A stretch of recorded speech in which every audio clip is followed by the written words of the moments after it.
Let's go.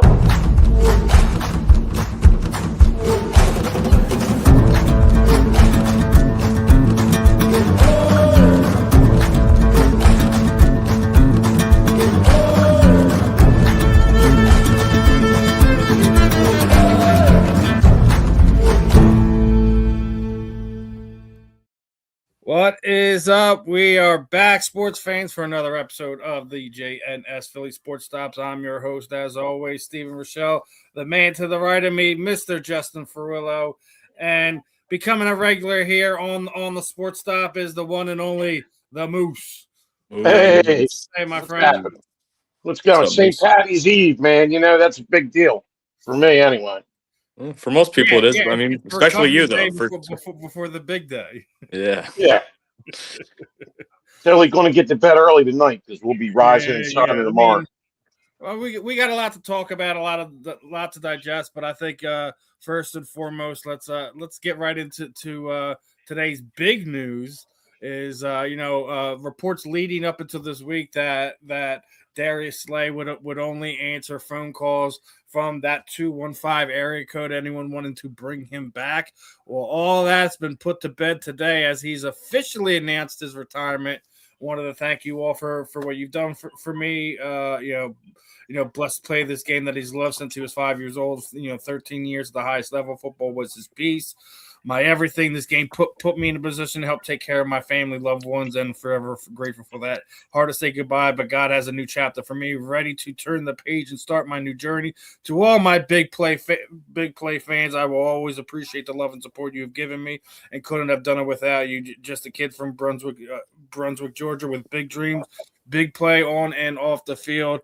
It was he had a cool little video playing on his social media accounts. I guess first way I'll do this. What are your thoughts on Darius Slay's career overall? Do you think he has a possibility for a golden jacket? And Justin had kind of formulated a question here. We all can agree that Eric Allen is the best Eagles cornerback in Eagles history to this point in time. But who's in your top? Your top five. So we'll start with Justin first. Your initial thoughts. Derek, I was about to commit sacrilege right there. Big play Slay's career here in Philadelphia, Detroit last year in Pittsburgh. Is it enough to get him a golden jacket? Well, look, folks, if you know or don't know, Big Play Slay is the only player that maybe I'll ever have this opportunity to do. I got to drive him to a signing once, guys. I drove him. He was in the backseat of my car, and I spent the day with him. And it was one of the most surreal, coolest experiences of my life, and I don't think anything might ever top it. It was Big Play Slay's career in Philadelphia. I mean, he's a champion. He played for about a solid 3 years. He got there about 2019-20, but for about 3 years, he was pretty elite of the elite in the corners of the NFL. Remember that one Monday night game? He shut down Justin Jefferson. He played really, really well for us. But I'll tell you what, though, who he was as a person, and his personality, his humor, getting to see it up close firsthand, he is he's the man. He really is. He was a class act. All the fans he met, very infectious personality. But on the field, he was a great player, and he helped mentor Coop and Quignon that one year, and he played. He came back when there was rumor he might retire before their recent Super Bowl championship run, but came back and played pretty decent for us, pretty solid. So, like I said, he had a few elite years here for us. Was very elite in Detroit when he played with the Lions, and I think Slay is, forever personally, just because of my experience with him, he'll always be one of my favorite Eagles of all time. Now, top 5 cornerbacks in Eagles history. Great discussion, great thoughts about that. Obviously, Steve, we were talking about this pre-show, and you brought up some good names like Asante Samuel. And I would have to agree. He's in my top 5. Slay's in the top 5. Allen's obviously in the top 5. Probably too soon to put Quignon in the top 5. But he's heading there, obviously, if he's not already. And you said Troy Vincent. Yeah, so he might be a good one too. There's a lot, but I'll let you guys throw in some names if you have any others, but those are my thoughts. All right, Moose. First and foremost, obviously, your thought on Big Play Slay's career possibility is he a Hall of Famer? Does he get a golden jacket? And your top 5 Eagles cornerbacks. Well, he played very well for us. I mean, towards the end, as you get older, you decline. But overall, he played well for us. He was a big factor. He was a great corner to have on the team.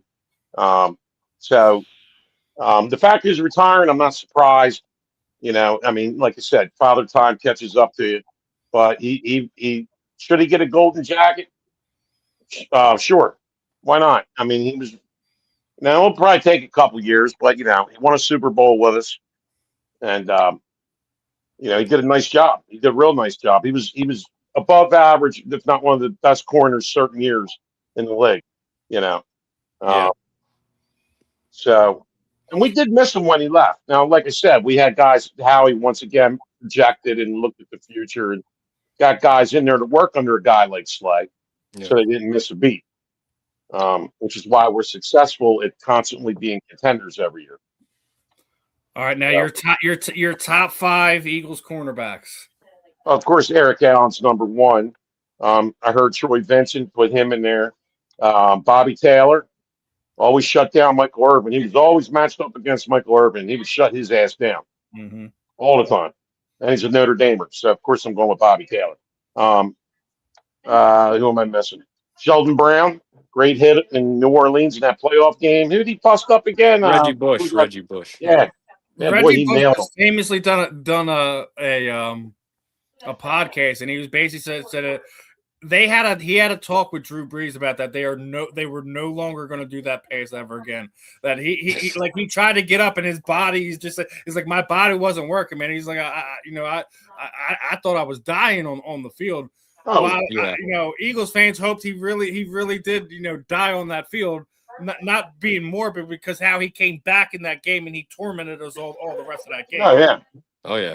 That hit will stand the test of time. That hit is crazy. Oh yeah. All right, and then this one, your final pick there. Well, you got Lito Shepherd. I mean, that's part of that. Lito and Sheldon. They took over for Bobby and Troy once again. Well, Howie wasn't the GM at the time, but the Eagles knew. Let's bring him. Remember when they drafted these guys? Everybody's bitching and moaning. Why are you doing that? We got Bobby Taylor and Troy Vincent, but it was a genius idea because father time, man. It was foresight. It's kind of like what Howie did here. Like, all right, we didn't have any lockdown, shutdown corners. It was piecemeal together when we won in 17, right? Yeah. So, it was great foresight for them to go and grab them, and it's kind of a similar situation. What we just did here, obviously trying to replace, two absolute studs at cornerback. It's not easy. It's not easy to do, and you can't foresee when Father Time's gonna catch up with you, or these guys are gonna walk away. So you can't predict that. The way I'll go about this is I'll see it like this. I don't think that Big Play Slay has the numbers that you typically see from Hall of Fame cornerbacks. A lot of time you need to have 5 years or more where you're very, very dominant. I think he was just short of that. Yeah, there was a couple of slow years he had. He had a couple of years, dude, we talk about a lot of things. Justin just brought up, the Monday night game here when Minnesota came here, and literally that Justin Jefferson did absolutely nothing that game, and they targeted him.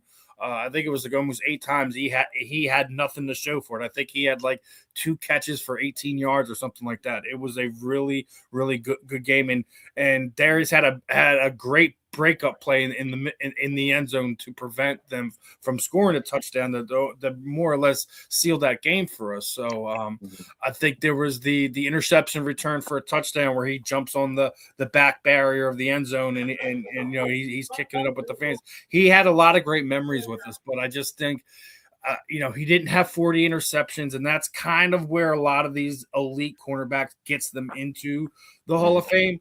Mm-hmm. I do think he will be a Eagles Hall of Famer. however you want to do that. I think he will be one of them. Yeah. But I don't.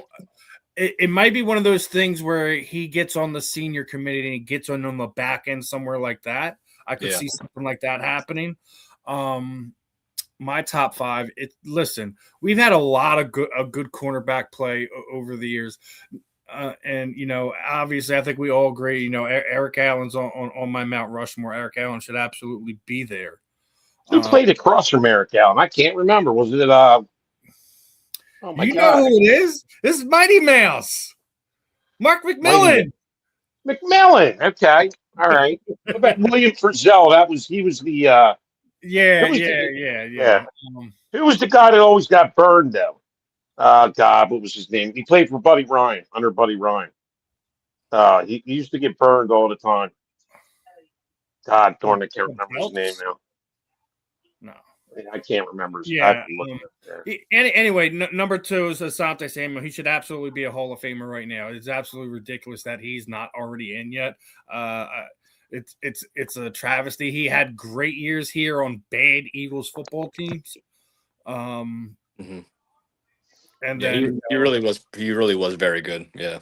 He played elite on bad Eagles football teams. It's unfortunate his time here was absolutely wasted. Then it literally goes Bobby Taylor because as Moose mentioned, he made Michael Irvin disappear for a lot of times. A lot of times, after he was drafted, Michael Irvin did not destroy us like he used to. Yeah.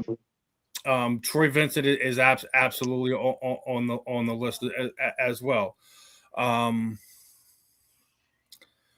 5 is when I really get into trouble here, because I mean you could go Lido, you could go Sheldon.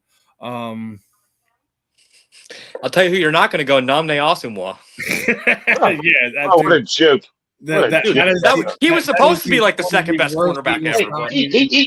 He's famous for eating lunch in a paper bag in his car out in the parking lot, all by himself. It was a bad signing because he was put into a scheme where his skills weren't used the best.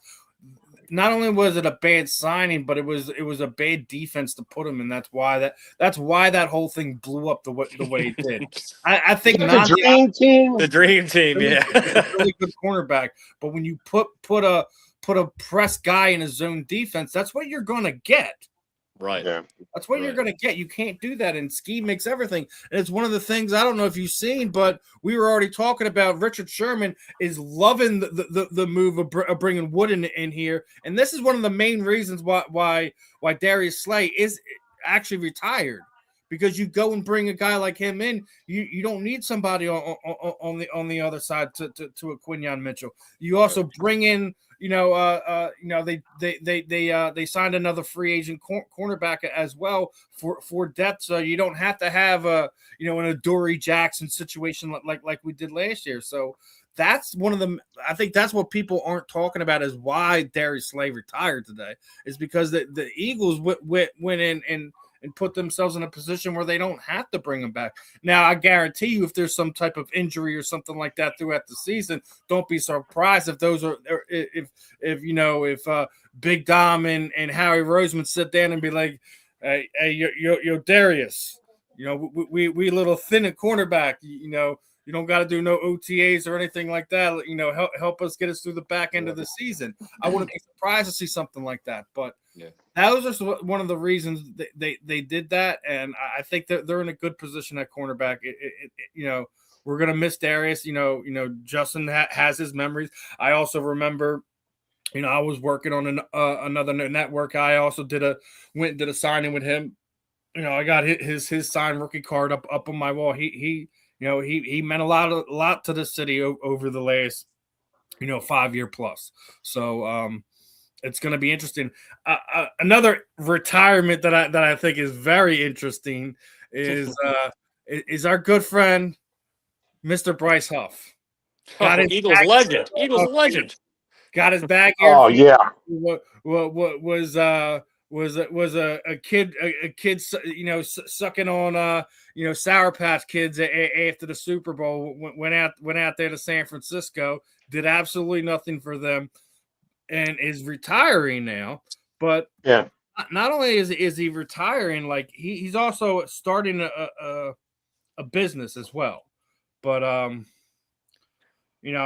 talked about it. Spending a year in Philadelphia wasn't the smoothest season for me personally, and I've always been honest about that early on. I let things affect how I approach my work, and by the time I got my mind right, tore ligament in my wrist. That injury forced me to step back, and the fact that one he's admitting to that, two, we're seeing him walk away now. I'm not surprised, but he's already got a business and he plans on doing some fun stuff. So I'm not gonna knock him. Yeah, It's came out at the right time. But it's one of those things that you guys know me. I just don't go about things that way. So missed a couple of the comments over the last few minutes. Let me get into here. Just your basic hellos. Hello, everybody. What's going on, everybody? Right. Hello. I just looked up. I was like, "There's 11 comments." Hello. Can I join? I don't know about that. We tend to test things out here, Travis. But if you a little bit more engaging in the chats, and we can kind of figure out what type of person on you very well might find yourself on the JNS Philly Sports Stop. All right, Travis. Absolutely. Keep it going there. We got some emojis jumping around. Yeah. What is up, my friends? Let's see what else we got in there. Don't be testing Justin there. Don't be testing Justin with the push-ups because he yeah. Do you know who I've taken down, sir? Yeah, Tony Gonzalez. I was going to say Rodriguez, but same thing. Hernandez, Tony Hernandez. Yeah, same thing. Yeah. I'm not doing push-ups. Nationally and proud. I hope you all achieve every single aspiration you have in life and are powerful, and don't forget it. Well, that doesn't seem like toxic masculinity at all, my friend. Your username is not what you're putting out there. But listen, I always appreciate everyone's positive message in the chats and the comments. We always get our trolls and stuff like that, so we always have fun. A little bit of everything. Make sure anyone who's tuning in and dropping comments, I always try to make sure we get to them. I honestly didn't see when it first popped up there, so I wanted to make sure that we threw that out there. Now, some more Eagles off-season stuff. I know over the last 2 days, Justin might have been pounding a beer, pounding some shots. As we were approaching last weekend, we found out that the cutoff date for that $20 million cap hit we were going to occur by not having Dallas Goedert on the field got pushed back. Then it got pushed back to Monday. Then by the time it got pushed back to Monday, we get him under contract 7 years with incentives. That $20 million cap hit is still looming. It got pushed back to next season. So unless we don't find something long term, you're going to accrue a cap hit on that, which goes to my next thing. And I think this immediately aligns with everyone still sitting there saying that we're going to be trading A.J. Brown. I don't care what the Rams are doing, what the Chargers are doing. They're not offering stuff that is going to make us want to get rid of him. It's going to make Howie Roseman want to get rid of him. Everyone thinks they're going to offer under what we're going to do when we're just going to push him out of here. How many times has he have to say the same thing, that he's not in line on getting rid of elite top talent?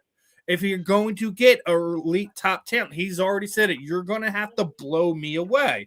No one has. Is this really still a conversation? I mean, really? And not just that. Like, listen, we have to deal with this freaking winch of a woman again because she was all front and center again. Diana Rossini, right? I seen this comment and it was absolutely great. Now she made the thing. The AJ Brown discussions are not dead. Last week was told the Rams were discussing AJ Brown, before they made the trade for Trent McDuffie, because they made the trade for Trent McDuffie. It takes them out of the asset column to be able to acquire him. But I digress. Dialogue is slowed, but they're going to continue to monitor the situation and where the parties from here. This comment from this Twitter user is absolutely brilliant. is AJ Brown must have dead ass like stood up Diana Russey on some date or something, because it is like a slow mission to get him out of the Philly. And I felt that in my soul, because anytime this trade between AJ Brown is getting mentioned, who's the one reporter that is dead square in the middle of it? It's her. That fine young there's lady. smoke, there's fire. In Hey, my opinion, The Athletic is a New York-based media outlet. You can sit there and tell me I'm wrong all you want all day long. That's where they're based at. That's what the majority of what they cover. Why would you not want to have somebody like that stirring the pot? Hell, I even heard some nonsense that the New York Giants were involved in this mix. They're not trading him in division. Yeah. No, but I think Diana Rossini is a Giants fan. I bet you she's a Giants fan. Maybe she is in love with AJ and got stood up real bad or something. Yeah. We were all just talking. I was saying, Moose, get your point out there, because we were all. Oh yeah, maybe she don't know what she's talking about. I mean, you know what I mean? Know what she's talking about, but in some cases, when you can't name your sources, there are no sources. Yeah, she's a dope. She's a dope. She's a dope. She's one of these dopes that wants clickbaits, wants ratings, wants views. Okay, she might be. I'm not saying she's not legit reporter, but keep bringing this crap up. It's not happening, lady. It's not happening. So get your shit straight. Okay. Yeah, I'm pretty sure all the reading between the tea leaves, like Coach Sirianni, Howie Roseman, all the players, like it's pretty much well known he's going to be on the team next year, except these damn reports from like Diana Rossini that could just come out and just start shit. So Diane Dopesini. How's that? Because that's just dopey. That's dopey reporting, dude. Report and have sources. Tell us your sources. Be informative. Don't just make shit up for views. That's what a lot of these reporters do. Instances, I get why you protect your sources, but this entire time she's always sitting there saying she has somebody inside the Eagles front office or whatever, that this is what's going on, and then you see the completely opposite thing going on. So it's like at some point in time you have to hold her accountable for this stuff. You really do. Oh yeah, you really do. And, I've already sat there and said it. Financially wise, the only way you're going to be able to do this is at the beginning of next season. Mm-hmm. Right. It's not going to be this. They're not going to take that cap hit, especially if you're going to have to accrue another cap hit if you don't bring in, you don't bring Dallas Goedert back. You already know that the Jalen Carter contract is coming. He's going to get $30 million a year, right? Right. So it's like you have to start thinking this thing numbers wise. It's not financially feasible, and nobody's going to eat the contract and then have to give AJ Brown a contract to get him there. So it's like this thing has been going in circles for almost a year now. Yeah, and it's like, probably going to keep going. I'm beyond done with it. I said I don't pay attention. When we were doing a podcast, I'm like, the next person, I'm taking bats to knees because it's getting ridiculous. And I'm almost at the point now. We need Tanya Hardin to take care of Diana Dumpsini out. Dopesini. Listen to her talk. Listen to this whole AJ crap. It's like watching wet paint dry. You know what I mean? I mean, really. It's like, really, dude? I mean, come on. No, on the AJ side of things. Yeah, I think Big Dom needs to make a few calls about this. He's added more to his mannequin or cave. So obviously he's got his Super Bowl outfit. He's got some Eagles outfit. He's got some of the stuff when he was down with the Titans when they did the Oilers throwback. He's even got his college days. Well, he's added baseball, when he was playing baseball, and then he also added one of his ones from Little League. Listen, I think that is one of the coolest trends to see an athlete do, right? Like we see all of them that they do their jersey swaps and they do stuff like that. How many of them has like mannequins of themselves in their man cave area like that? I think that like a unique type of person in that way to see him. I guess pay tribute to his own past in that way. Hey, you just go put a signature on any one of those jerseys. Each one of those mannequins worth like thousands of dollars all of a sudden. So there you go. But it is a cool idea, though. It is pretty cool. I got a mannequin right here. Thought about that before, so I mean, I definitely give AJ props. With the mannequin man cave is definitely is definitely something I keep my eye out for. I thought it was cool when I first seen it done. Now that he's added the baseball uni and the little league uni from it as well. I wonder if we're gonna see him add his uniform from the Devontae Smith softball classic at some point in time. I wonder if that's worthy enough to. He already's played in a few times, so I don't know if he already did. He probably should have already, but I wonder if that one's worthy of making his little wall of mannequins. Yeah. Hey, it should be. Yeah, and if he needs a new one, go play in it May 2nd this year. That's my plug for it. But so way I'll frame this one. All right, so we've seen the mannequin. If you were a professional athlete, how would you pay tribute to the uniforms that you wore in your past? Pulling on my Moose mannequin. Yeah, you actually have this going on already, Moose. So yeah, he's right here next to me. Can't see him. That's a great question, Steve. I would say, well, I mean, look, just going old school, and you just frame it, put it up on the wall, and that'll be that.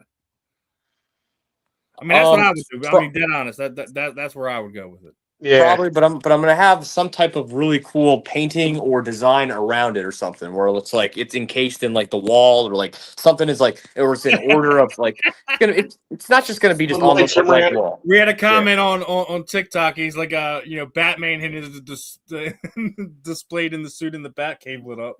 Yeah, pretty much. Yeah. That's a good one. That's a good one. Put lights around the frame, maybe strobe lights hitting it, disco lights, have some music playing around it, Yeah. But I mean, I definitely had to bring that up. I wanted to bring some lightheartedness to this because everyone's got something to say about AJ. AJ even reshared one of I think the Eagles that kind of reposted Jalen's book tour. Do you see he's giving out books to all these kids? He's going to a couple New Jersey elementary schools to kind of give out the book. Me and you loosely touched this on this one last week, Justin. So I'm gonna let Moose kick off on this one. What are your thoughts on the Jalen Hurts book, and do you feel that the general media is giving him enough attention for it? Well, okay, I haven't read the book yet. Obviously, yeah. Maybe I'll get what's the age group on? I can get my grandson one for his 3rd birthday. Yeah, I mean, I don't think we can see what the age group is, but it's definitely a children's book, so definitely. They look a few years younger than you, grandkid. Yeah, I think it's great what he's doing, and I don't think. Yeah, you're right. I don't think he's getting enough publicity for it. Yeah. I don't think he gets enough publicity and credit for anything he does. No, I mean, listen, he's in the most thankless position in one of the roughest pro sports market in the world, and we've already talked about like just some of the general disdain that we hear coming out of people's mouth about Jalen's not this, he doesn't do that, he does like it's horrible. It's everything what he doesn't do, but it's like almost we have to ignore what he's already done. What he's already you can't do that because he's only 6 years in the league. He's been to 2 Super Bowls, almost won 1, almost won 2. He's beaten what we consider the best quarterback in the league right now 3 times. Basically. Yeah, he outplayed him in the first Super Bowl. Yes, and he's beaten him on his home field and in the Super Bowl. Yes, so he's beat him on his home field multiple times. He's outplayed the current de facto, GOAT of the league at this point in time. So yeah, and he beats everybody else. We talked about this numerous times. He beats everybody else. Everyone and Justin was just about to mention. Everyone they say he's better than him. He's beating them all. No one's beating him. All the ones they put in front of him, no one's beating him. Yeah, he's Lamar Jackson. He's beating him. Josh Allen's beating him twice. And beat Lamar in Baltimore. He beat Burrow, right? They played. He beat him, right? Burrow too. That was a good game. That was when that was a big Devontae Smith catch game. Devontae Smith had a couple big catches in that game, and he threaded a needle in the back of the end zone to put it away on a game where it was back and forth between the offense. So in a shootout game against Joe Burrow, he outduels him in Joe Burrow's house. In his house, right? It's one of these things, man. It's just like he's damned if he's doing, he's damned that he don't. No. Another one where I'm just sick of beating this horse down because it's Yeah. something you've already addressed multiple different times, different ways. So Yeah, you're right. Well, and then you get the Cowboys people in there with Prescott. Dick Prescott. That's his name, right? I think Dak, if he was on another team, he'd have a Super Bowl and an MVP. Yeah. It's that curse of the Cowboys, man. Listen, Moose, take the Cowboy jersey off of him. Take him out of Dallas. Tell me he wouldn't be in your top 10. Stats wise alone. Tell me he would not be in your top 10. We'll talk later about that. I mean, Moose can't do it. He can't do it. I just can't do it. I just want, Listen. He's 10 times the guy that Tony Romo is, with half the respect. Oh, well, yeah. Tony Romo stunk. I mean, we can say he's a bad announcer. He couldn't catch that extra point. Yeah. But, look, Dak Prescott, he is what he is. He's great during the regular season. He comes up short in the playoffs. I got to get Dak props for ending that engagement because his significant other wouldn't sign a prenup. So he's a smart man. Yeah. The only dumb moves he makes is keeping signing contracts for the Dallas Cowboys. Yeah. Well, I'm sure as quarterback of the Dallas Cowboys, he'll have a really hard time finding another girlfriend. Let him go to the Jets. I think that you'd be great on the Jets. Build a team around him with the Jets. There we go. Keep him up there in New Jersey. They've been trying to get one of the elite quarterbacks, and they've been trying to give multiple first-round picks. From what I heard, they offered one of their own pick from this year, one of the picks that was traded to them from this year, and a following year's first round, and nobody's budged. Wow. Well, what are they going to do with a good quarterback when they don't got nothing else happening? You need to build. Their offseason, they just revamped their whole defense. They literally, you go and look at their signings, and they also traded for Minka Fitzpatrick, right? Yeah. They revamped their whole defense. Yeah. Right? We already admit they do have a very good wide receiver. They do have a very good running back, right? Yeah. I'm surprised that somebody like Cincinnati balked on that because I know that was one of the offers that had been set. Yeah, they made an offer for Burrow. Yeah, but I feel like Burrow's going to be out of there in a few years, man. They're not building. That's what I'm saying. If you have somebody stupid like the Jets to offer you 3 first-round draft picks for your future quarterback, why would you not pull the trigger on that? You were going to get two this season on top of your own. That means you would have 3 first-round draft picks this season. You could have gotten yourself a quarterback. All these money problems that you're having down there, you could have rebuilt your whole team if you were the Cincinnati Bengals. I think that was a stupid move. Their ownership's horrible and they're cheapskates. We already know that they're horrible. Listen, when they send their alumni there for like when they do like their Wall of Fame enshrinements, they make them pay for it. They make them pay for tickets. They make it pay for travel and airfare. They don't take care of anything. Yeah. Not only that, I don't know if you heard with that when it snowed last year, they made the fans shovel the freaking stadium in. Oh, no. I would have said, you know what? Go blank yourself. I'm not now. Yeah. No. Screw that. Or you're taking 50. They are top tier elite bad front offices. Bad. Yeah, I don't know how they made that Super Bowl that year a few years ago, but they did. They did it off of the back of Joe Burrow and Jamar Chase. We already know what it was. Yeah. Come on. Their defense had Eli Apple as their shutdown cornerback. Oh, God. Eli Apple. Eli Rotten Apple. Stop. Right, and since we're on that list, I seen this ridiculous list. I gotta get your guys' thoughts on this one, right?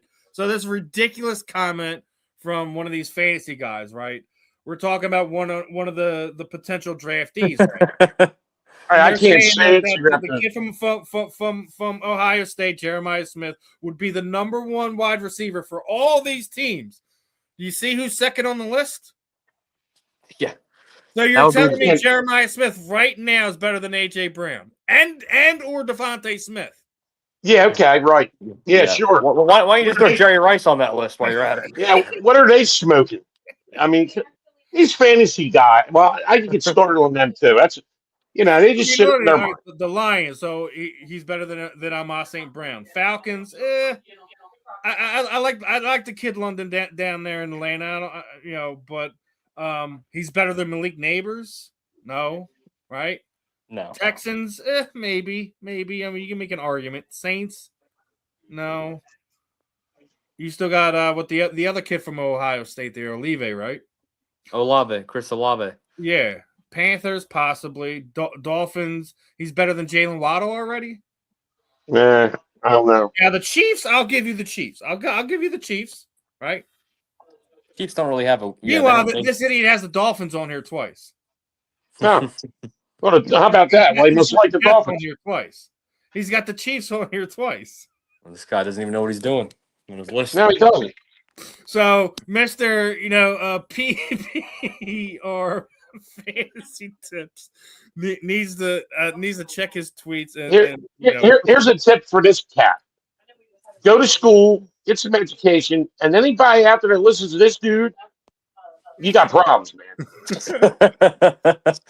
Yeah, pretty much. One, because I thought it was ridiculous, but when I seen how many times he had the same team on that list multiple times, I just started pissing myself. Yeah. They give anyone a blue check mark on social media. Like I've been saying, there's so many. Everybody on social media is an expert. You see these panels, they all know it all. Yeah. And I'm just like listening and looking and going, I gotta get off of this shit. You guys are a bunch of morons and dopes, man. You don't know shit. Hey, there's someone right now watching this thinking the same thing about us. But listen, we're not acting like we're the professionals, we're the experts or stuff like that. Listen, that's like, even if you go and look at my show that I do with Ben and Marvin, the fan in the end. I know I'm a fan. I'm not a credentialed media member yet.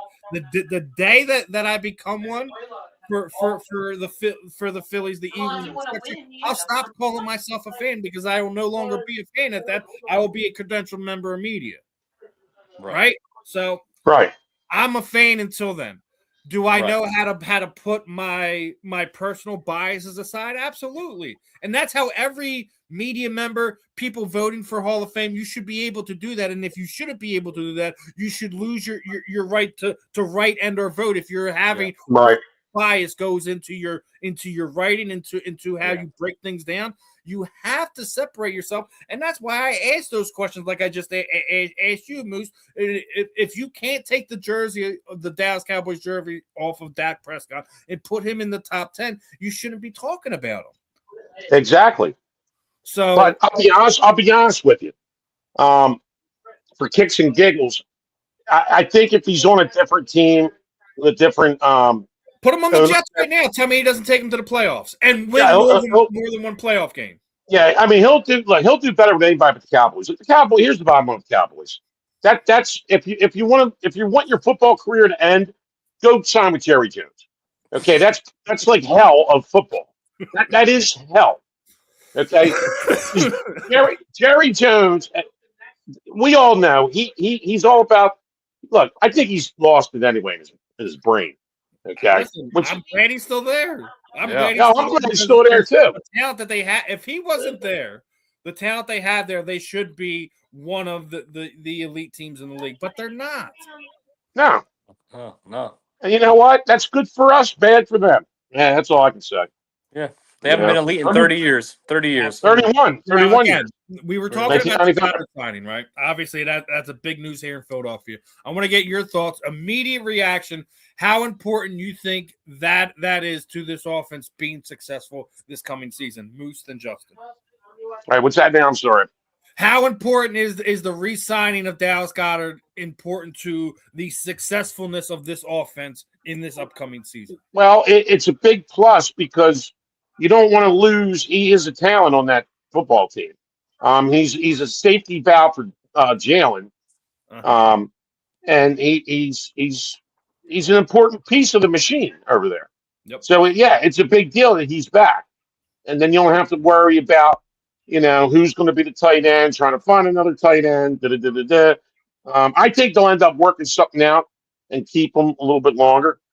Because he's still got it. I hope that both Jalen Carter and Dallas Goedert is giving multiple year contracts, at least through 2029, 2030, somewhere along the lines. I think Dallas deserves the opportunity to retire as an Eagle. Oh yeah, Justin, but that's a safety valve. how important is he? How important is DG to this offense this upcoming season? I like he called him DG. We've always called him BG, Brandon Graham BG, but I like DG for Dallas Goedert. But listen, there was of all the pieces or piece that was wrong with this offense last year. Let me tell you guys something, fellas. It wasn't Dallas Goedert. Okay, Dallas Goedert performed last year. He had a career record last year. So if we're going to try to revamp the offense and you want some familiarity with Jalen, like you guys have mentioned, someone like Wentz went to Hurts all the time. Not saying it's like that, but Hurts needs that target that he can be comfortable with. And I think it's great. Obviously, I'm a little biased. I've met Dallas a few times. I love Dallas. I think he's a phenomenal player. I love his personality too, off the field. But I think he's underrated. He doesn't get as much love as he should here in Philadelphia and in the league as well as a whole. I think this this signing is. I know we were kind of stuck in a pickle and whatnot, but if he's worth the money, I think he's earned the money. He's been loyal to us. He's a good guy on and off the field, and hey, I'm ready to rock and roll and run it back with Dallas next year. He's the only Dallas I like. Listen, I think he is vital for a lot of the things, and I think a lot of times he was forgotten in the years prior. But I also think it was due to the fact that his availability was hit or miss. He was available for 99.9% of the season last year. Yeah. So it's one of those things where you have to give him the respect for that. So yes, I think he was important. Yes, I think he's vital to the team's success moving into this 2026 season.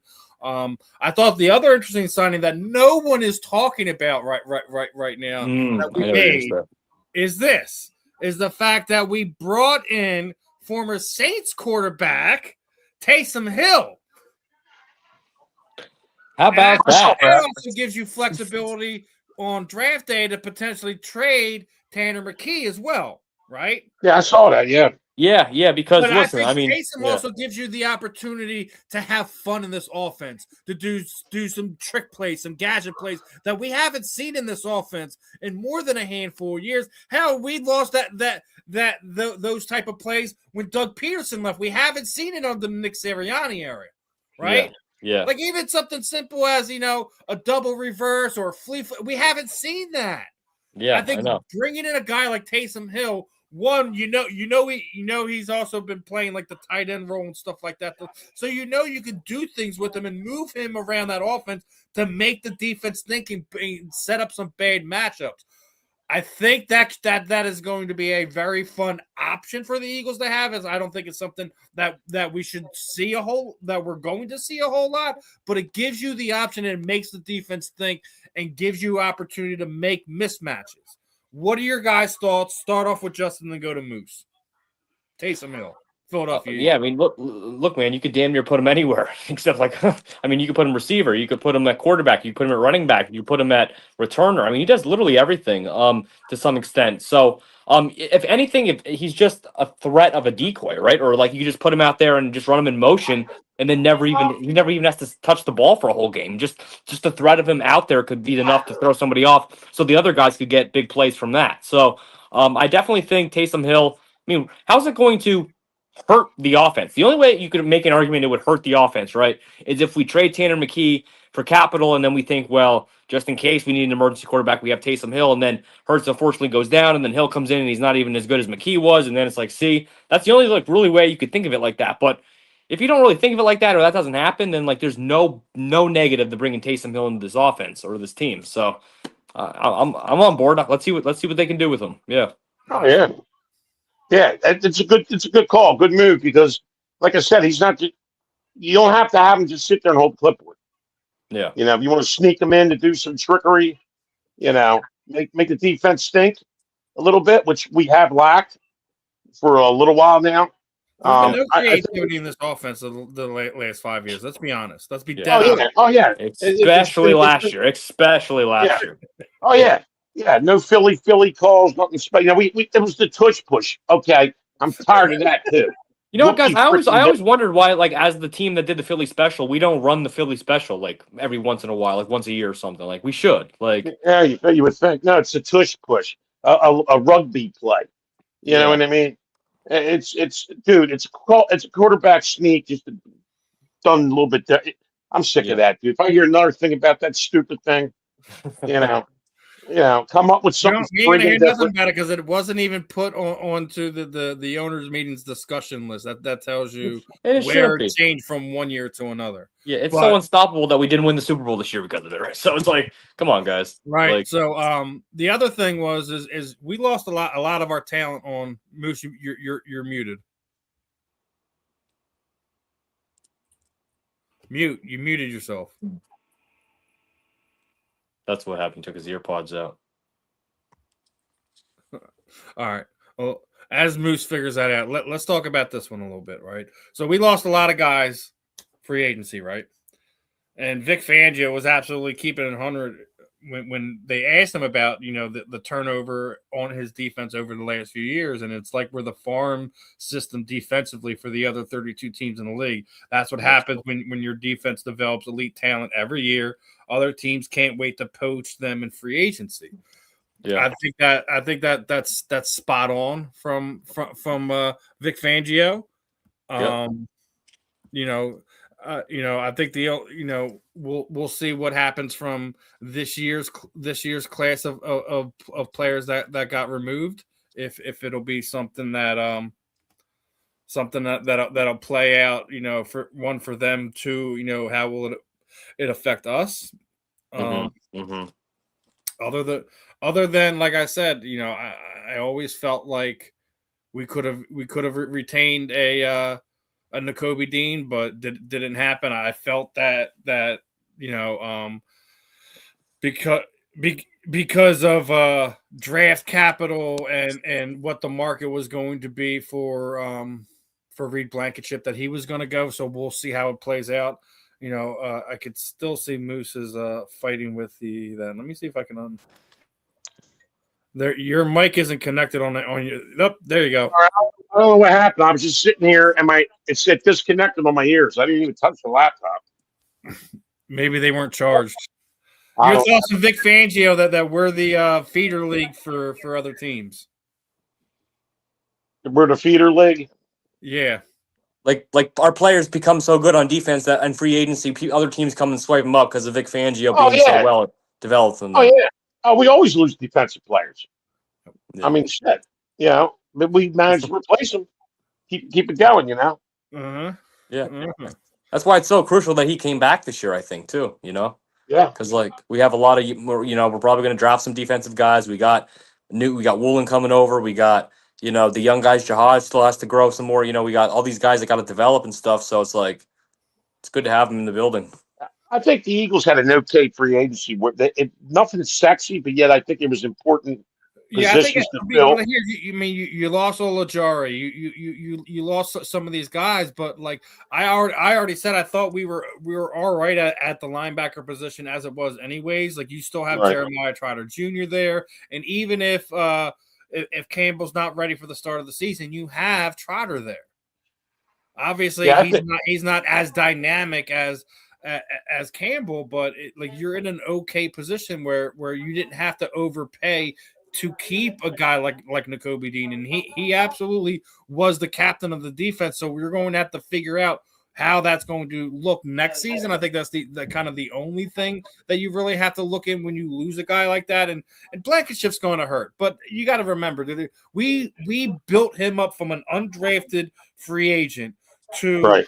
one of the top 10, top 15 safeties in the NFL.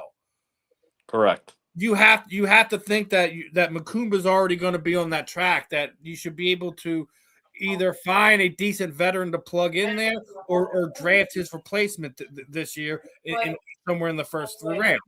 So Yeah, I agree. I agree. I have nothing to complain about. I think it's No, smart. It's I'm very not smart. complaining about it at all. Yeah. 'Cause I already said it this way.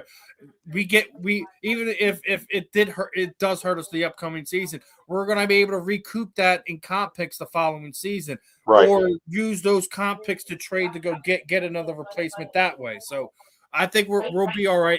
Does it hurt? Does it look like that? We're being coached. It does look like that, but I think it's all part of the master plan. You got to remember, we were one of the top 2 lowest dollar amount defenses in the NFL the last few seasons, and you were one of the top 10 defenses of each of the last 2 years. Take some solace into that. But we've been blessed with amazing announcers in the NFL. In Philadelphia, and Oh yeah.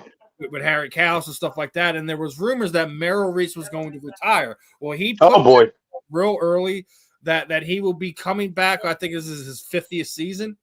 Yeah, he's 80-something years old. But the fact that he's going to be coming back, and again, his 50th season. Let me ask you this one. All right, we know Quick has been up in the booth with him for a while. What's it going to be like when the fact that he does step away? How hard is it going to be for you to listen to games and you don't hear those Merrill Reese tones? It's going to be weird. He's somebody we've all grown up with. They start out with Moose or me? I didn't hear you. Yeah, I said Moose. Oh, Moose. Okay. Well, like I said, he's part of my childhood, man. I remember sitting there as a kid eating dinner, and my dad had radio 610 WIP on while we're eating, and during the Eagles game, you got Merrill and Tom, not Tom Brookshire, Merrill and God, don't I forget his name. Anyway, point is, I don't know how they would ever replace Merrill. It's the same way when Harry Callis walked away. Right. Yeah, they were able. I mean, Tom McCarthy does a good job. Impossible shoes to fill for a good majority of the fan base. Yeah, there'll never be another Merrill Reese. Like Fransky in LA. I love them too on the Phillies broadcast. Yeah, I think they do damn good. We do got iconic sports announcers in our city. We always have. And Merrill is the Eagles. I mean, he's the Eagles, dude. He brings us. The Eagles to us. He brings the Eagles to our living room, to our car. He's the play-by-play guy, and Quickies basically just plays off of what Merrill does. So it's going to be really interesting when that time comes that he walks away, he passes away, however that works out, that who's going to replace him is going to have immense shoes to fill, and I don't think no matter who it is, he's never going to fill them. I wonder if they have any idea who. I wonder if they ever thought of that. Yeah, Justin, your thoughts? Merrill Reese, 50 years.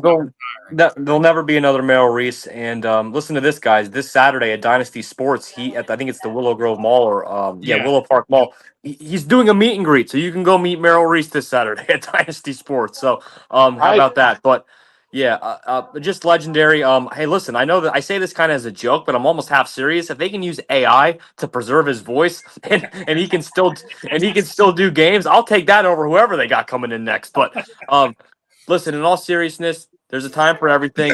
We lost Harry Callis and T-Mac's awesome and what he's doing with Kruk and all them. I mean, they're a great duo. And when SNL, Saturday Night Live, I know it's not even sports, when they lose famous cast members, the great 90s with Adam Sandler and Chris Rock and all them, they move on and they find new guys and they find ways. So you move on, you'll find new people and but Merrill Reese, let's be honest. You just mentioned Saturday Night Live. Let's be honest. Yeah. Tell me anyone who's paid attention to Saturday Night Live in the past 20 years. I haven't watched it. I'll tell you, it peaked in the 80s and 90s, man. I'll tell you that much. Yeah, I haven't watched it in forever. But there's no good talent there because it's going to other ways. They don't make it fun for those guys. Yeah. I mean, I think they destroyed it when like the Wayans brothers when they used to do their things on network television before they really started diving deep into movies. Living Color, yeah. Destroyed the way a lot of these comedians, actors go about growing their brand that way. It was a way for them to kind of grow and put their stuff out there, and they were able to kind of take advantage of that. And you can't do that not the way that it's made. Could you imagine if Kevin Hart had to go through Saturday Night Live, but he didn't, right? Yeah. No. Yeah. So I'll tell you what. just think it's done differently, and I don't think you'll ever see that replicated again. And it's kind of the same. It's the same way with Merrill. There's AI, nothing. There's nothing that's going to be able to replicate the energy that he brings when some of these calls. It's different. Yeah, I agree. Yep. I agree. And it's the So same let's thing enjoy we him. had, Richie Ashburn and Harry Callis. It was never the same. Yes, I remember Andy and guys Gene like- Hart with the Flyers. When Gene Ashburn Hart with the died, it Flyers. was almost like a whole nother thing to me, and I just did. I refused to accept it for the longest time. That I just like, it's not gonna be Whitey and Harry, dude. I have a problem with that. Yeah, Chris Wheeler. Nothing against, and it's nothing against Wheeler, but those again, it goes back to what I was just saying. Those are going to be impossible shoes to fill, and I don't think anyone will ever be able to fill them. The big thing that's going on this week, obviously, the botched trade with Max Crosby, and a lot of people have different views on this one, right? Now, obviously, the Eagles, because of what happened to us last year, we got recouped back what happened to the Jair Alexander situation, right? But how is it any different, right? The shoe's on the other foot, right? So we just seen what happened with us. Jair Alexander was supposed to be here. He did still have lingering issues. We still passed him for the physical, and then he was having mental health issues on top of everything else, and walked away from them and retired. So how's it okay for us not to get our pick back and rescind the trade, but Baltimore can sit there and do what they did? I think without a doubt, I think they had buyer's remorse first and foremost. Yep. And realize that they could get Trey Hendrickson much cheaper and keep their draft picks is the real reason they rescinded the trade. I want to get your guys' thoughts on this. First, Justin, then Moose. Do you think it was buyer's remorse, and do you felt like they should have been stuck with it like we were stuck with Jair Alexander? I definitely agree. They should have been. Yeah, they should have been. And I don't know for sure. I'm not going to go there and 100% say this is the case, but I'm more than 50% confident there was some type of shady stuff going on, because that's just way too, we've never seen it before. When in the history of the NFL have you seen this happen? We're like, here's the thing, everyone knew he had a knee injury. Everyone knew he had a knee injury. It's not like you didn't know what you were buying. Right. And then they just happen to get Trey Hendrickson like 2 days late. I mean, it's just really shady, man. It's just too many coincidences. Where there's smoke, there's fire, man. And I don't know, man. It's just, I think Max Crosby posting on his story, the M&T Bank Stadium. What's up, Baltimore? Blah, blah, blah. He's literally, we're all posting and sharing. Max Crosby's a Raven. We're posting, photoshopped him in the jersey and all that. And then he's posting on his podcast. He's saying Ravens Nation, let's flock and all this stuff. And it's like, and then we've never seen it before. And it didn't happen. So it's just shady, man. And I don't want to go 100% there, because I mean, maybe some Max Crosby's hiding something. I don't know what's going on, but and then everyone was like, well, we can go swoop in and get him. I'm like, well, if there's really something shady going on with Max Crosby, then why would we want to go after? I don't know. This didn't make sense. Yeah, I'm not giving up 2 first-round draft picks and that's another $40-some-odd million contract, dude. Yeah, right. Absolutely not. I see people out here saying, "Ooh, the Eagles can get him." Absolutely not, people. No. I get it. We need an edge rusher. I do. I get it. You can get it through the draft. You can get it through some other trade with some other team. There's other people out there. I get Max Crosby is this sexy guy to kind of bring in. Not at that price. Not at what it's going to take to bring him here, etc. So love Max. Yeah, absolutely not. I hope he still has a great career. It's just I'm not paying that one, right? Right. Yeah. Real quick before we end this one, 3 more things I kind of want to get to, right? They did this thing about the popularity of teams through state by state, right? You noticing this trend? What's going on this graphic? I see a whole lot of Eagles green. A whole lot of it. Of course, all Texas, it's Cowboys, but Yeah, Texas and New Mexico, right? Yeah. But I mean, you look, Florida Eagles, Georgia Eagles, like most of the lower East Coast, and then you look at the West Coast, California, like all these others. So when you count, it was a 1, 2, 3, 4, 5, 6, 7, 8, 9, 10, 11, 12, 13, 14, 15 states out of 51. Well, we have a big California contingent out, the West Coast We Birds and definitely do. We Birdman. definitely do. And I don't. I think people underestimate that just because of the fact that you have multiple teams out there in California. I get it, and I want to know how they really went about getting those statistics to see who's who and what's what. Because some of them, like really, Miami, I get it. A lot of people from Philly moved down to Florida. I do, but Georgia too.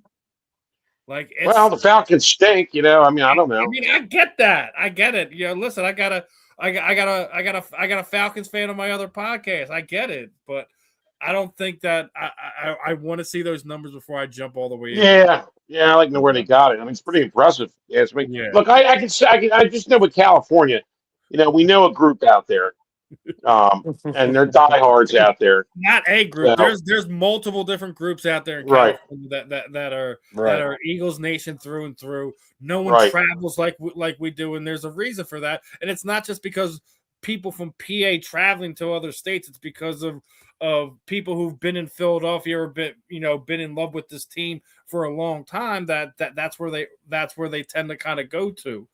Right.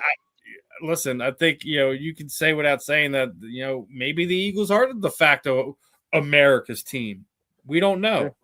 That's absolutely that is probably debatable from here until the end of time. But based on independence history too, city, like the history of America, you could, for sure. So and great segue as we're getting into this next one, because World Baseball Classic is getting down to the last two games, and last night Team USA punched their ticket with a big win. Oh yeah. Right?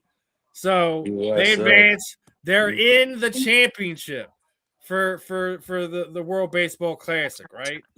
And listen, you got to thank DR for knocking out Japan, but we're here, right? Yeah. I mean, you don't want to see Italy over the Dominican Republic at this point in time. I just want to see the United States just get the job done, man. I don't really care. I just want to see them get the job done, and let's see Bryce Harper actually win a championship. What are your thoughts, Moose? Yeah, of course you want USA to win. Damn right. Yeah. And who do you want to face in the finals? Do you want it to be Italy? Do you want it to be the Dominican Republic? Like, who do you want that? Give me the Italians. Give me Italy. Give me the Italians. Give me the Italians. Give me Italy. That's South Philly and you, Moose. Yeah, bring on Italian. Yeah, give me the Italians. As we're talking, Ireland's not in it because they're more rugby. You know what I mean? Yeah. So as we're talking baseball, they did announce this past week. We were talking Chase Utley a lot the last few weeks, but he's he's going to be inducted into the Wall of Fame there at Citizens Bank Park this season. I've already been pounding this one away, and I'm going to pound it away some more. Chase Utley will be the next Philadelphia Philly inducted into the Baseball Hall of Fame. No. True, Dan. True. Absolutely true. Absolutely true. Remember, he was 62% of the votes. So he's a quarter away to go. He's almost got the necessary votes to get in. Oh yeah, man! Because he was a great second baseman. He freaking hitting. You know what I mean? I mean, he was. I already said it when Jeff Kent got in. I was like, he just wrote the ticket for Chase Utley to get in. Yeah, because as Howie Decay said, Chase Utley, you are the man. You know what I mean? I mean, he's fucking awesome, dude. Excuse my French. Yeah. Chase Utley was the Wall of Fame enshrinement, and will Chase Utley be the next Philadelphia Philly inducted into the Hall of Fame? Yeah, first off, you just put everybody in that 08 team on the Wall of Fame if they're not on it already. And I think that Chase, let's say a good portion of them. Good portion. Adam Eaton. You wouldn't put Adam Eaton on least there. like 15 of the 23 main roster. Yeah, look, I mean, Chase Utley, even in the show Always in Sunny in Philadelphia, they always reference him and he's in that and stuff. So I mean, look, Chase Utley, he crosses over even into pop culture. I mean, he's as Philadelphia as it comes, and I think Chase Utley. I agree with what you said, Steve. I think he's on his way to be the next Philadelphia Philly in the Hall of Fame, and it's a no-brainer that he's in the Phillies Wall of Fame. So without a doubt, I think he was phenomenal. I mean, he was unbelievable. He was a cornerstone, one of the top three best players on that 08 team. So I mean, he was captain and great player. Here's the second best player on that 08 team. The only one that was above him was Ryan Howard. But our favorite Sixer to hate, guess what? It's his birthday today. It's Joel Embiid's birthday. There you go. Well. Happy birthday, sucker. Yeah, I hope you enjoy it. Do they play tonight? He's probably not playing, right? He's not playing, correct. How about that? Surprised. Last night. I know he's not How about that? He's probably, well, yeah, God forbid he plays 2 nights in a row. I mean, God forbid. Well, go eat your birthday cake, okay? And don't drink too much. Well, tomorrow's St. Patty's Day. I'm sure you're probably not playing tomorrow either. So, happy birthday to you, big man. Enjoy, and God bless you, my son.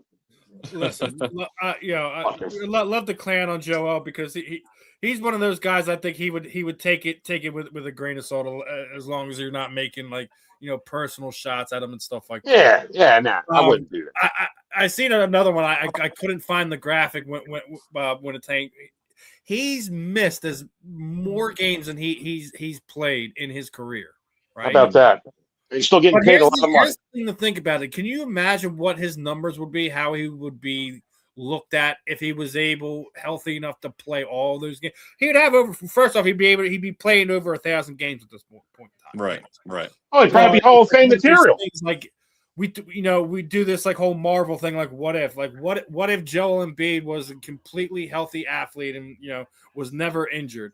He'd probably be regarded as the greatest Sixer of all time at this point in time because you'd have to think he'd at least won one, if not multiple, championships during that run.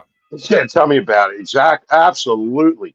Oh yeah, it's one of those things where it sucks that his talent and potential can't be on the same plane at the same time, and it's the only thing I think that anyone can ever say negatively about Joel Embiid. Period. Yeah, I mean, look, I want him to do well. I want the Sixers to do well. But it's just these years of BS and seeing the same thing, Groundhog Day, waking up every day at 6 a.m. in Puxatawny, PA, seeing the same thing. Second round exit, Joel Embiid hurt. Second round exit, Joel Embiid hurt. Second round exit, Joel Embiid hurt. So, I'm gonna make that into a song. and really, I can't stand, and we know I can't stand Harris and Morey. I think Morey's a dope. And they're wasting Maxey. And I'm saying the same stuff. Our boy Tyrese, because that is the last topic of today, right? Do you realize he's already setting records? He's the first player in NBA history to record the following numbers in the first 60 games of a season: over 1,700 points, over 400 assists, over 120, 20 steals, and under 150 TOV. Great player. I love the guy. That's the season. And me and Justin were talking about it. I don't think he's going to get the votes to be the league MVP unless the Sixers make a deep run, which we all know what it's looking like right now, right? Yeah, it's looking like crap. And you just said it, like it's a waste. We're wasting away the best years of Maxey's life, like we wasted away the best years of AI's basketball life. Right. So it's a shame. It's sad. It is. I mean, and it's one of those things where it's like, I want them to do it. I want to see. Yeah. I want to see Edgecombe. Yeah. I want to see Maxey. I want to see Joel Embiid. Have the Larry O'Brien trophy and bring it back here to Philadelphia. I just don't know if we can keep them healthy enough that long. I mean, Yeah. the lineup the other day was like literally the who's of bench players and 6th man of the 8th man of the 10th man. Probably a bunch of guys that play down Delaware down here for the Blue Coats. Yeah, so it's Yeah, rough. I want that parade too. We're bound. We've seen in our lifetimes. I we've didn't seen. see it. I was 2 years old when they won the last one. Yeah, I Right. was. So, Moose, do you have any memories 9. of the Sixers' last championship? I was 9 years old, so. So not really. Like, right? So like, I mean, yeah, no, not really. I mean, it's not like I was out none partying of us have at adult 9. conscious memories of the Sixers parade down Broad Street. So Yeah, yeah, ain't like I was out, hooping and hollering and running around Broad Street at yeah, 9 years old. I yeah, don't even think I went to the parade because, I was 9. You yeah. know, All right. I. As we put a bow on this one, a little bit over the hour mark here.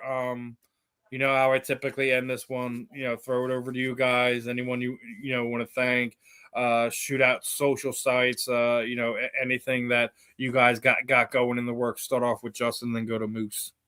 Yeah, we appreciate what you guys are always doing. Everyone follow Steve and follow the Moose and check out their content. It's awesome stuff. For me, I'm going to the meet and greet this Saturday. Merrill Reese Dynasty Sports. I believe it's the Willow Grove Mall, down in the suburbs of Philly. April 10th.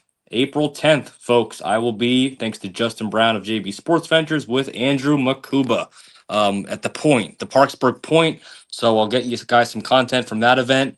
And then I think, the Philly show was an awesome time. I think we talked about that last show, but just April 19th, Monty G's birthday bash, and we got Phillies baseball coming up. I'm going to get down to, I went to a Sixers game and got some content. Going to go down maybe opening day, but definitely to a Phillies game soon and get some baseball content for y'all. But that's what I got going on soon.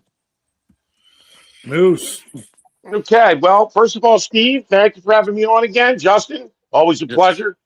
Give me a follow. It's real easy to find. The Moose 317, except for the one main one. It's Christopher the Moose Cunningham. That's my one Facebook. But anyway, St. Patty's Day is tomorrow. I'm pretty Irish. I'll be out and about. I'll be up at the Fainting Goat up at Delco. Bob Kelly from Fox will be up there broadcasting bits from 4 to 10 a.m.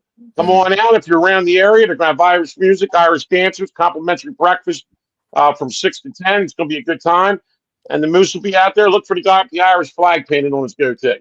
What else we got coming up? We got I got a wing eating contest sponsored by the Darren Dalton Foundation at Hunt's. That's in Delco. That's April 11th. So if you're around, come on out. It's a good cause for the Darren Dalton Foundation. I'll be eating a lot of wings and hopefully can win the contest. Speaking of wings, always pick up your El Wingador brand sauce. If you don't know who El Wingador is, look them up. It's elwingador.com for this sauce is the best. It goes on anything, and I live by it religiously. Okay, so little cheap plug there once again. We also have Monty G's B Day coming up, April 19th, where I believe we'll be doing a broadcast from there. I guess we're still doing that. And then I can't think of anything else at this moment. I know I have to get to bed early because I got to wake up early because it's going to be a marathon tomorrow. Happy St. Patrick's Day, everybody. Happy St. Patrick's Day, everyone. Happy St. Patrick's Day. This is another episode of the JNS Philly Sports Stop. I'm Steve. That's Justin. There was Moose. We will catch you guys on the rebound. Peace out, my friends. Peace out, guys.